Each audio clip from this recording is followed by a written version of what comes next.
कई लोगों ने बताया, उन्हें लगा कोई उनके पीछे चल रहा है, लेकिन पीछे मुड़ते ही जंगल खाली था। उत्तराखंड के पिथौरागढ़ में एक छोटा सा मंदिर है, नागराज मंदिर। लेकिन असली डर मंदिर के अंदर नहीं, उसके पीछे फैले घने जंगल में है।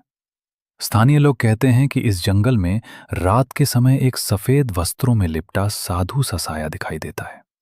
न उसके पैरों की आवाज आती है, न चेहरे की पहचान होती है। और सबसे डरावनी बात, लोग कहते हैं वो इंसान नहीं है। कई ट्रेकर्स जिन्होंने उस साय का पीछा करने की कोशिश की, जंगल में रास्ता भटक गए और कुछ तो आज तक वापस नहीं मिले। ये घटनाएं लोकल रिकॉर्ड्स में दर्ज हैं। वन विभाग इसे डिसोरिएंटेशन कहता है, लेकिन गांव वाले आज भी मानते हैं नागराज के जंगल में कोई है जो हर किसी को लौटने नहीं देता। पूरा सच जानने के लिए देखिए